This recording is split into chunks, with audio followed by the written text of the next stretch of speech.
Metals. आज हम metals को शुरू करेंगे, पर सबसे पहले सवाल ये उठता है कि क्यों पढ़ें मेटल्स को। हमें आईटीआई करते हुए, आईटीआई का प्रशिक्षण प्राप्त करते हुए ऐसी क्या आवश्यकता है कि हमें मेटल्स को पढ़ना पड़े। धातु को समझना इसलिए ज़रूरी है क्योंकि हम जितने भी इंजीनियरिंग ट्रेड्स के यहाँ पर छात्र हैं जो इस समय मेरे इस लेक्चर को देख रहे हैं, हमें कुछ ना कुछ प्रोडक्शन करना होगा। वो प्रोडक्शन हम किसी पदार्थ से करेंगे, उसमें ज़्यादातर हम मेटल्स को यूज़ करते हैं और इंसुलेशन वगैरह के लिए हम नॉन मेटल्स को भी यूज़ करेंगे, उनका भी प्रयोग करेंगे। उनकी भी चर्चा इस टॉपिक में होगी। और मेटलॉइड्स भी कुछ होते हैं जिसमें कुछ प्रॉपर्टीज़ मेटल्स की होती हैं, कुछ प्रॉपर्टीज़ नॉन मेटल्स की होती हैं।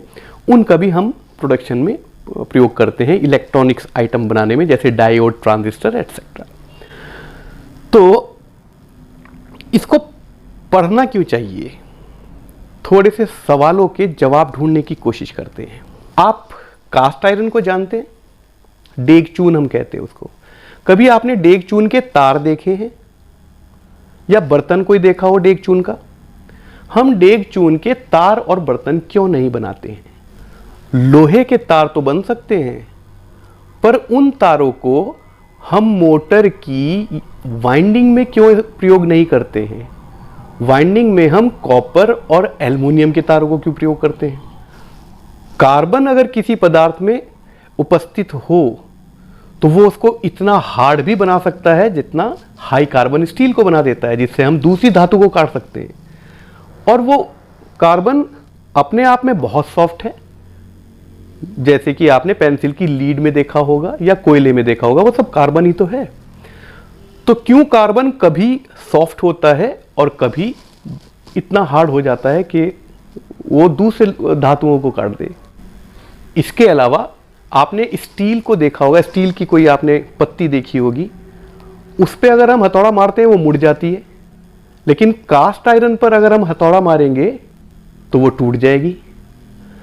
ऐसा क्यों है? इन्हीं सभी सवालों के जवाब, इस तरीके के सारे सवालों के जवाब हमें मिल सकते हैं अगर हम मेटल्स यानी कि इस टॉपिक को समझें। तो शुरू करें।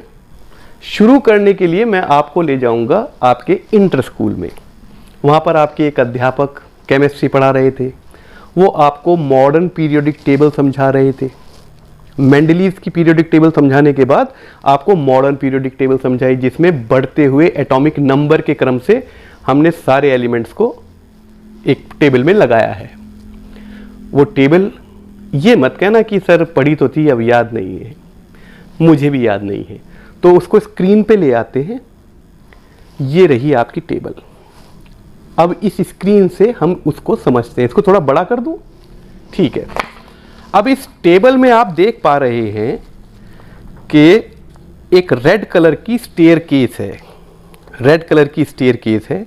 इस रेड कलर की स्टेयरकेस के राइट साइड पे, यानी कि सीधे हाथ की तरफ, अगर आप अपने, जब आप देख रहे हैं इस कैमरे को, तो इस रेड सीढ़ी से सीधे हाथ की तरफ जितने भी एलिमेंट्स हैं वो सब नॉन मेटल्स हैं, और इसके उल्टे हाथ की तरफ सब मेटल्स हैं। इन मेटल्स में भी समझने के लिए, जहां पर अच्छा, इसमें हाइड्रोजन एक अकेला ऐसा एलिमेंट है जो गलती से मेटल की तरफ आ गया है, ये नॉन मेटल है। आप ये मान के चलना कि इस पीरियोडिक टेबल में हाइड्रोजन वो गलती से मेटल की तरफ बैठा हुआ है, जबकि वो नॉन मेटल है। उसके अलावा बाकी सारे इस तरफ मेटल होने वाले हैं।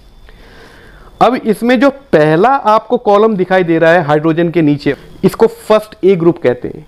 ये बहुत रिएक्टिव मेटल्स हैं, आमतौर पर एग्जिस्ट नहीं करते, इंडिपेंडेंटली कंपाउंड के तौर पे पाए जाते हैं प्रकृति में। तो आईटीआई में इन मेटल्स को हम प्रयोग नहीं करते हैं क्योंकि ये बहुत रिएक्टिव है। बूम ये तो धमाका कर देंगे। इसी तरह जो आपको सेकंड लास्ट कॉलम दिखाई दे रखा है, जिसमें फ्लोरीन है, क्लोरीन है, ब्रोमीन, हैलोजन, इसको हम 7th ए ग्रुप कहते हैं। ये बहुत ज़्यादा रिएक्टिव नॉन मेटल्स हैं। हम इनको भी प्रयोग नहीं करते आईटीआई में बहुत ज़्यादा। ठीक है। बाकी सारी चीज़ें हमारे लिए अध्ययन का एक विषय बन जाएंगी जब हम आईटीआई में प्रशिक्षण प्राप्त कर रहे हैं। तो अब ये एक चीज़ इसमें और रह गई है, जो ये रेड कलर की लाइन है, इसके नीचे अगर आप गौर करें तो बोरोन लिखा हुआ है, SI से सिलिकॉन लिखा हुआ है, GE जर्मेनियम लिखा हुआ है और AS आर्सेनिक लिखा हुआ है। ये सब मेटलॉइड्स हैं। मेटलॉइड्स मतलब इनमें कुछ विशेषताएं मेटल्स की भी होती हैं, कुछ नॉन मेटल्स की भी होती हैं। इसीलिए इलेक्ट्रॉनिक्स के कुछ आइटम बनाने में कि कभी वो कंडक्टर की तरह काम करें, कभी नहीं करें, तब हम इनका प्रयोग करते हैं। सेमीकंडक्टर्स हम इनको बनाते हैं, डायोड, ट्रांजिस्टर्स एटसेट्रा। तो उसकी चर्चा तो इलेक्ट्रीशियन के इलेक्ट्रॉनिक्स वाले ग्रुप में होंगी, वो आपके दूसरे अध्यापक आपके लेक्चर में बताएंगे। मैं तो आपको धातु बता रहा हूँ। इतना समझने के बाद अब एक बार कुछ भौतिक गुणों की बात कर ले ताकि मेटल्स को और ज़्यादा बेहतर समझा जा सके। भौतिक गुण मतलब फिजिकल उसकी कैरेक्टरिस्टिक्स, फिजिकल प्रॉपर्टीज जो मेटल्स को नॉन मेटल्स से फर्क करेंगी। ठीक बात समझ में आ रही? उसमें एक एक करके हम सारे गुणों की बात करते हैं। पहला बात करेंगे स्ट्रक्चर की। सभी मेटल्स के जो स्ट्रक्चर हैं, आमतौर पर मेटल्स सॉलिड में अवस्था में पाए जाते हैं और ये सॉलिड भी क्रिस्टलाइन होगा। क्रिस्टलाइन मतलब क्या हुआ? अगर हम किसी मेटल को तोड़ के देखें तो उसके अंदर का एक यूनिक स्ट्रक्चर हमें मिलेगा, हर बार मिलेगा। आप एल्युमिनियम को अगर तोड़ के और माइक्रोस्कोप के में देखेंगे तो आपको उसका जो स्ट्रक्चर, टूटी हुई जगह पे जो स्ट्रक्चर मिलेगा वो एक खास पैटर्न में मिलेगा। जबकि नॉन मेटल्स आमतौर पे गैसेज होती हैं।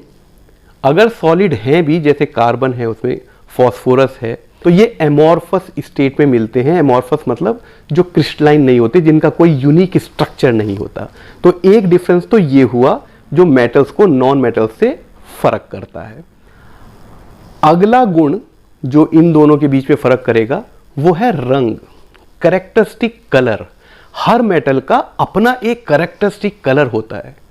आप कहीं से भी सोना ले लीजिए, वो सोना सोने जैसे रंग का ही होगा। एल्युमिनियम का अपना एक रंग है, लोहे का अपना एक रंग है, सिल्वर का अपना रंग है, तांबे का अपना रंग है। हर मेटल अपने एक रंग के साथ मिलता है, जबकि नॉन मेटल्स का कोई यूनिक कलर नहीं होता। तीसरा गुण जो इन दोनों को फर्क करता है वो है मेटेलिक लस्टर। मेटेलिक लस्टर, इसका क्या मतलब है?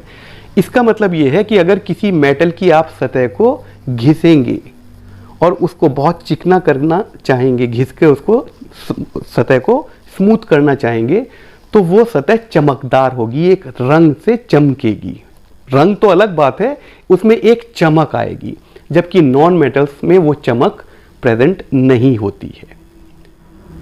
अगला गुण भी इससे मिलता जुलता है, उसको हम कहते हैं मेटेलिक साउंड। किसी मेटल को जब हम किसी सख्त सतह पे ऐसे मारते हैं तो एक ध्वनि, मेटेलिक साउंड उत्पन्न होती है, जबकि नॉन मेटल्स में, क्योंकि आमतौर पे वो गैसेज होती हैं या एमॉर्फस सॉलिड होते हैं, उसमें वो साउंड, मेटेलिक साउंड नहीं आती है।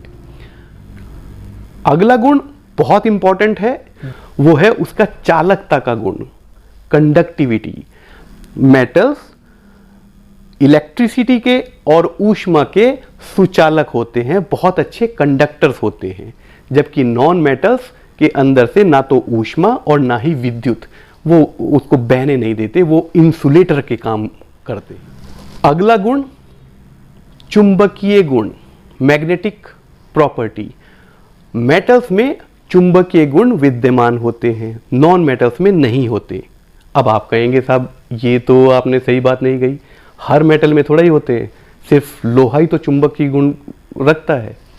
देखिए बच्चों, जब भी किसी मेटल, अगर वो मेटल को हमने ये मान लिया कि वो कंडक्टर हैं, गुड कंडक्टर हैं इलेक्ट्रिसिटी के, तो जब भी उसमें से इलेक्ट्रिसिटी बहेगी तो उस कंडक्टर के चारों तरफ एक मैग्नेटिक फील्ड डेवलप होती है, चाहे वो कॉपर का तार हो, आयरन का तार हो, उस चुंबकीय गुण की हम बात कर रहे हैं। तो हर मेटल क्योंकि इलेक्ट्रिसिटी का सुचालक है, गुड कंडक्टर, तो जब वो गुड कंडक्टर है तो उसमें वो चुंबकीय क्षेत्र जरूर डेवलप करेगा। इसको हम कहते हैं कि हर मेटल में एक चुंबकीय गुण होता है, जबकि नॉन मेटल्स में वो नहीं होता, क्योंकि उसमें से विद्युत प्रवाह नहीं हो पाता। लास्ट गुण जिसकी हम बात करेंगे वो है फ्यूजिबिलिटी। हर मेटल अपने एक तापमान पर गल जाता है, और वो तरल अवस्था में पहुंच जाता है, और वो एक करेक्टरिस्टिक तापमान होता है। जैसे एल्युमिनियम लगभग 650 डिग्री सेंटीग्रेड पे, हमेशा 650 डिग्री सेंटीग्रेड पे ही वो पिघल जाएगा। लोहा 1350 से लेके 1500 डिग्री सेंटीग्रेड के बीच में। मैंने ये क्यों फर्क करा, क्योंकि लोहा कास्ट आयरन होता है, रॉट आयरन होता है, पिग आयरन होता है, और बहुत सारी स्टील्स होती हैं, तो अलग अलग उनका गलनांक तापमान होगा। गलनीयता का गुण कहते हैं इसको, फिजिबिलिटी को। तो फिजिबिलिटी होती है मेटल में अपने एक करेक्टरिस्टिक तापमान पर, एक यूनिक तापमान पर हर मेटल तरल बन जाता है, उसको हम फ्यूजिबिलिटी या गलनीयता कहते हैं। जबकि नॉन मेटल में ऐसा कोई तापमान नहीं हो। सो ये कुछ गुण हैं, भौतिक गुण। आज हमने सिर्फ चर्चा करी है भौतिक गुणों की। कल के लेक्चर में हम चर्चा करेंगे यांत्रिक गुण जो मेटल्स में पाए जाते हैं। वो बहुत इंपॉर्टेंट है, क्योंकि उन्हीं गुणों की वजह से हम ये डिसाइड करते हैं कि किस मेटल का चयन करें तार बनाने के लिए, किस मेटल का चयन करें बर्तन बनाने के लिए, किस मेटल का चयन करें मशीनों को बनाने के लिए। और यांत्रिक गुण हमें ये बताएंगे कि क्यों डेग चून जब चोट मारने पर टूट जाता है, तो हम भारी भारी मशीनों के बेस डेग चून के यानी कि कास्ट आयरन के क्यों बनाते हैं। तो जुड़े रहें इस चैनल के साथ, बहुत मज़ेदार टॉपिक लेकर आते हैं, एक नई तरीके से लेकर आते हैं, कंटेंट को क्वालिटी का रखते हैं। आपके लिए ये सारी जानकारियाँ बेहद ज़रूरी हैं बच्चों। वीडियो को पूरा देखा करें और इस चैनल के साथ जुड़े रहें।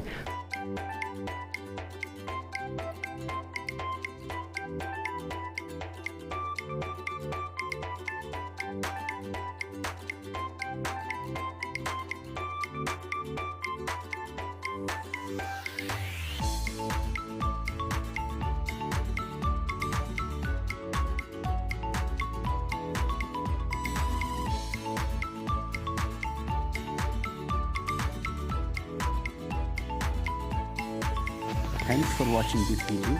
Goodbye.